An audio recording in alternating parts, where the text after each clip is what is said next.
Mahal nanti.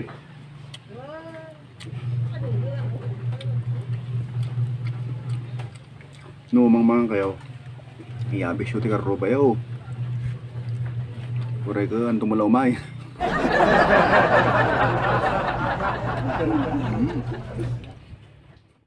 Zombie apocalypse.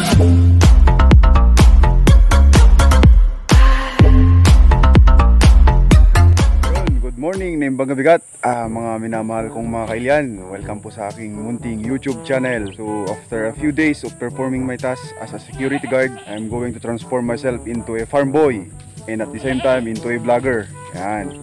So dito ulit tayo sa ating bukid mga kailyan. Pero this time nandito tayo sa mga gulayan natin. Yan. Bali nakapagtanim si Tatang ng mga sitaw. And meron din tayo sa banda dito mga kamote mga kailyan. Ang balak po kasi namin dito pambenta tsaka pang ulam. Kasi talagang medyo mahirap po yung buhay kaya kailangan madiskarte. Yan. So ito maliliit pa mga kailyan yung mga sitaw natin dito. Pero yung unang tinanim namin hindi lang natin nagawa ng vlog ito. Yan. Malalaki na. Ito po yung ingredient ng recipe na ipipicture ko ngayon sa inyo mga kailyan. O ang lulutuin po natin ngayon is adobong sitaw. Ayan. Na po nag-iwasan. So tara, manguha po tayo ng ating sitaw mga kailyan.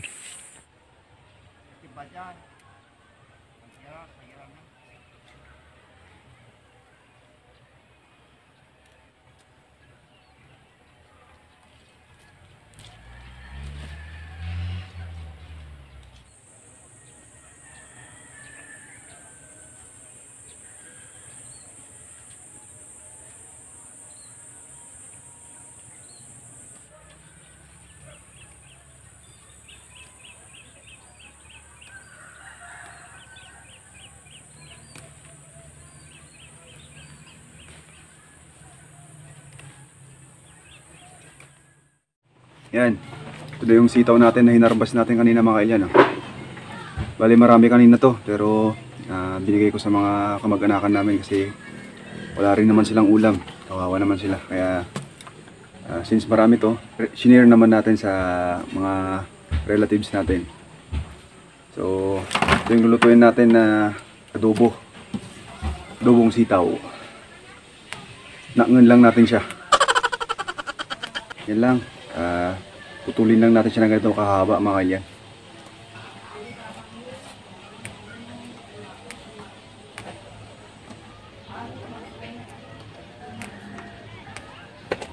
Masarap ding isalad to mga kailyan.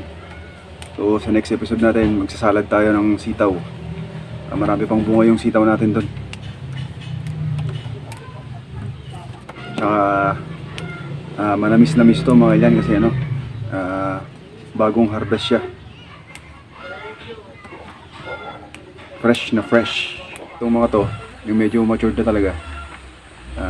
Hindi natin siya pwedeng putol-putulin ng ganito. Gagawin natin dito, tatanggalin natin yung buto. Yun yung kukunin natin. Yan. Tanggalin natin yung buto. Ito kasing sitaw natin, ito yung tinatawag namin 45 days. Yan. Kaya hindi siya masyadong mahaba. Yung medyo mahaba 55 days yun.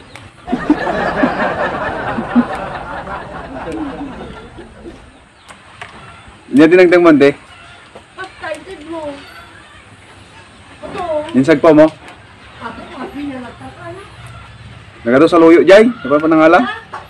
Nagado sa luyo di ba ba? Hirap kasi ng buhay mga kailan, grabe. Lalo na po dito sa amin. Walang source of income yung karamihan sa amin. Kaya grabing hirap.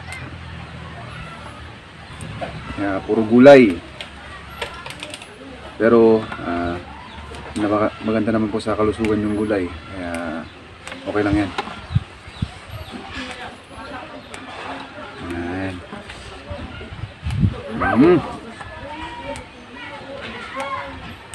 Oh.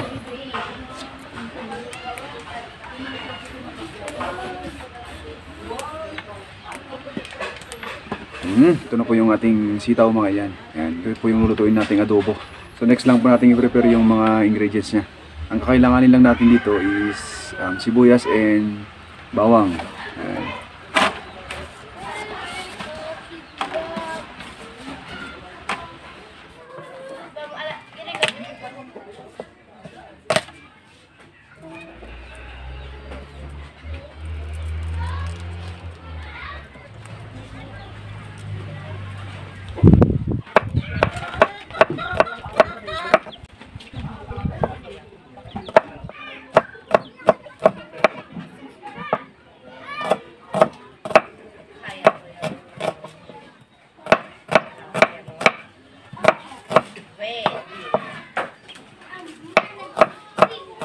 Ito po yung ating pampalasa na gagamitin.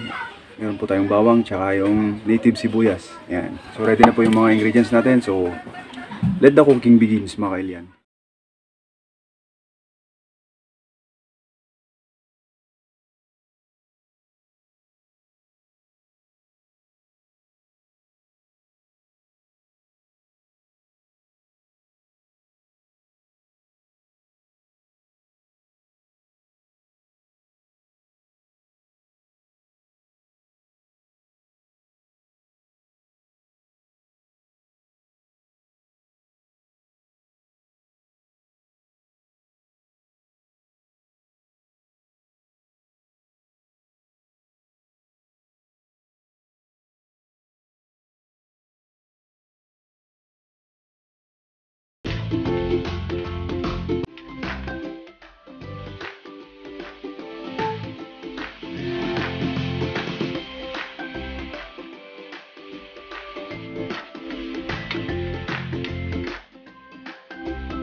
Mga nen, ladies and gentlemen, lubong sitaw.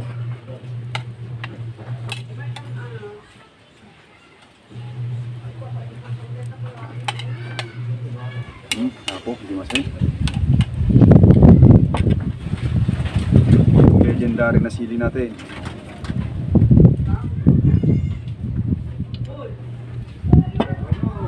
Okay na, mga kailian.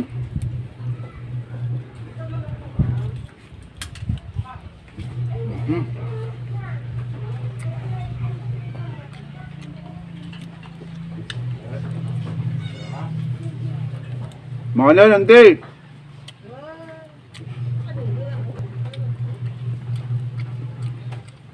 Numang mga kayo.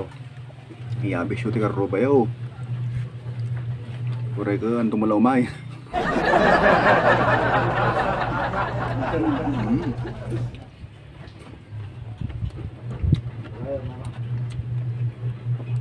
Manamis-namis tong sitaw natin kasi bagong pitas.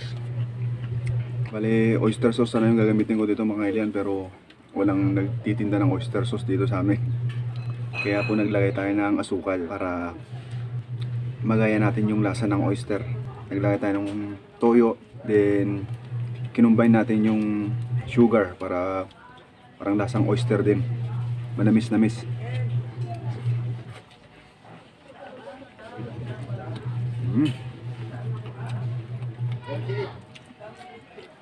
Dali lang ah. May pritong bangus doon eh. Hingi lang tayo. Yan. Ipos, di bangus, sa kakabsat. Ayun, tisidagan tayo.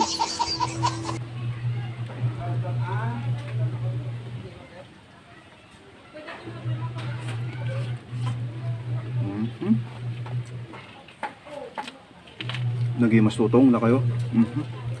Kapuros.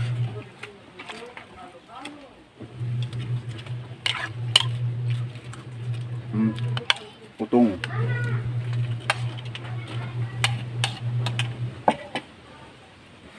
Na po.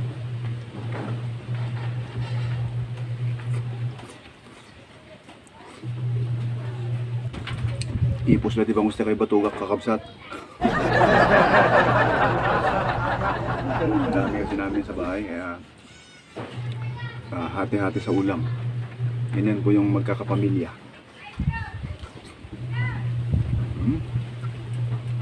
Sili, sili.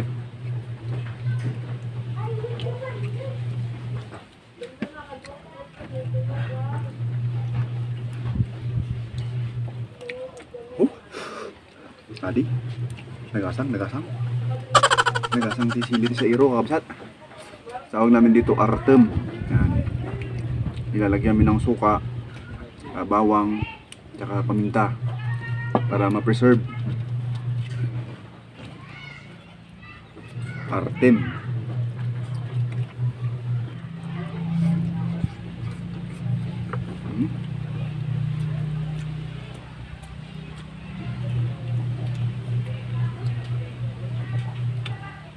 Sitaw.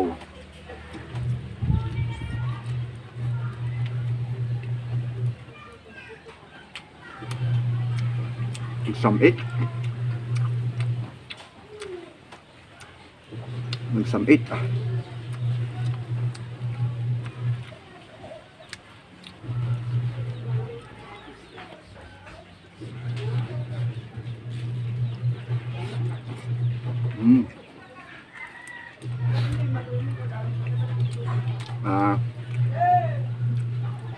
Supposed to be lalagyan natin ng karne sana to kanina, pero ano, naisip ko yung karne kasi minsan nakaka-high blood mga kailyan, lalong lalo na ngayon, presyo pa lang ng karne, maka-high blood ka na. Kaya purong gulay na lang, adobong sitaw.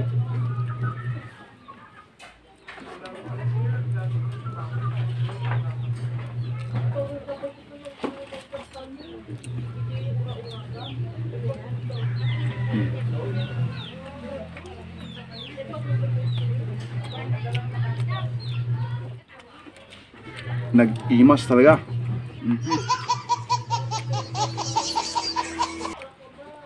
Tama na yung rice natin. Medyo diet kasi overweight tayo. Hindi ko ba alam, hindi naman ako masyadong mataba, masyado akong mabigat.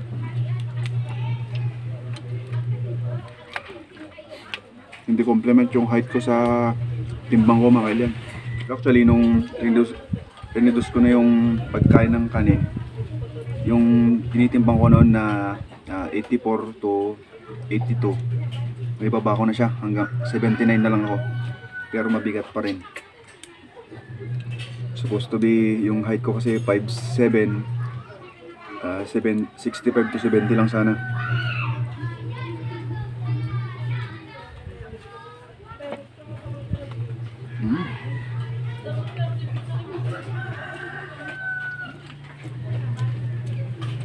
Kainin na natin itong sitaw natin.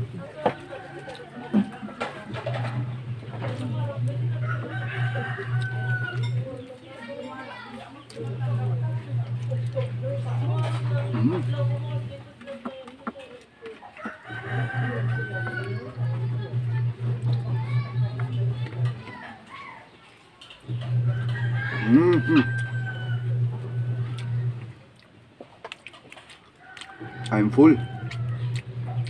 May natira sa ulam natin. Yung mga sabaw-sabaw na yan, masarap yan mga yan. Ilabay mo, tapos sapo. Sige mas. So ayun po mga kailyan, tapos na po tayong kumain. Thanks again for watching, and please don't forget to subscribe and hit nyo na rin po yung notification bell button para updated kayo sa mga bagong uploads ni Manong Ilocano. So once again, thanks again for watching, and Diyos nagmina, kakailian.